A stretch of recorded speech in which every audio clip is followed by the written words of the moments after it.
Well, with Repulsion, I was called in because the film had gone wildly over budget, as always happens with Roman. Roman's a perfectionist.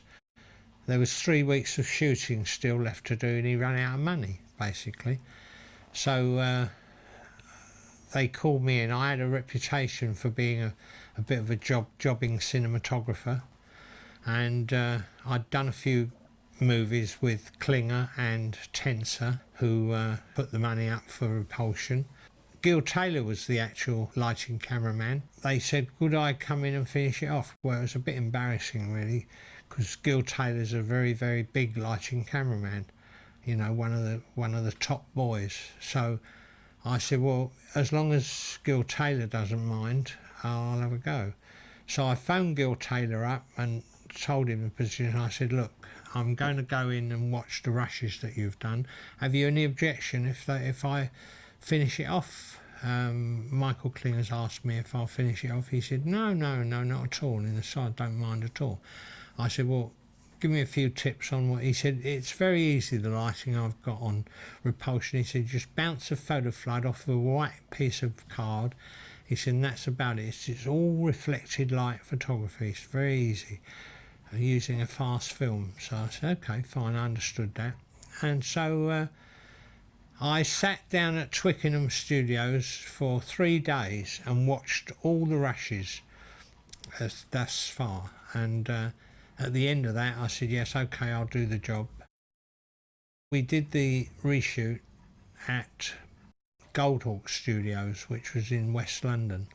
There was 3 weeks, and the shooting involved Catherine Deneuve and various other members of the cast, and it was quite an exciting time working with Roman, because Roman Polanski is a perfectionist. He's like a little boy with a big toy box, and he acts like a little boy, and he's a great practical joker, of course, as well.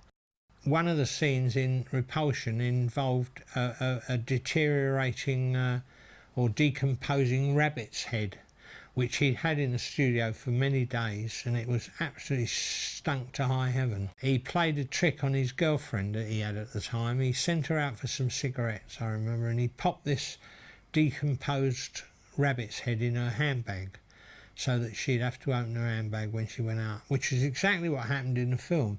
And she came back and she gave him hell. She kicked him and whacked him, and she said, how dare you do that? Well, she'd gone in this cigarette shop, opened a handbag to get the money out, and of course this rabbit's head was in there, and it was a ghastly thing to do, really. But he laughed, he thought it was hilarious, and that's the kind of bloke he was. There was another thing he did, which was while I was filming.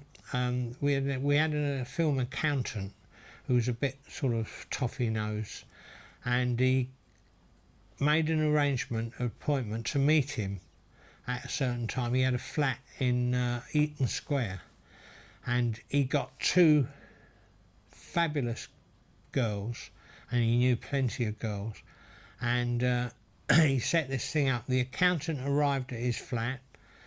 They showed him down onto a sofa and sat there, and then one girl came in and she started taking her clothes off in front of him as if he wasn't there.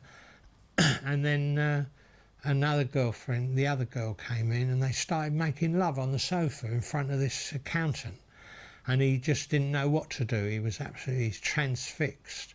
And that was the kind of thing that Roman loved to do. He thought it was hilarious, and he was watching from the other room, of course. But this accountant, who was very, very straight-laced, was absolutely just didn't know which way to turn, and as Roman peeing himself with laughter. So it was quite fun, really, working with him in many ways, but he could be very frustrating in many other ways, because for a cameraman he drove you mad. You know, he didn't seem to know what he wanted, so he tried everything, and you had to understand Roman. You know, he was If you understood him and you got on well, but if you didn't understand him, he could be incredibly frustrating and you could lose your temper. So, but I got on very well with him, and we became quite good friends. In fact, I've seen him over the years. He's made some epic movies since Repulsion. He's no doubt he's a bit of a genius with a camera. I think Repulsion gets better the more you see it, the more it's got in it. He was very clever. He did some very clever things in that.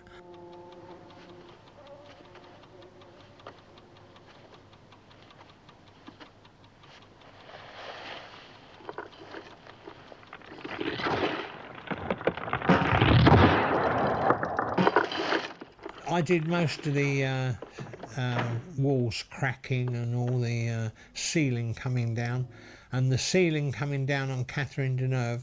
What I did, I put the lamp fitting on the wall. It was stuck out horizontally, and I just pushed the camera with Catherine Deneuve on the jib, on the camera crane. I pushed it in towards the ceiling, and it sort of had the effect in the film, as you see, she thinks the ceiling's coming down on her. But it's those kind of things that I find very interesting.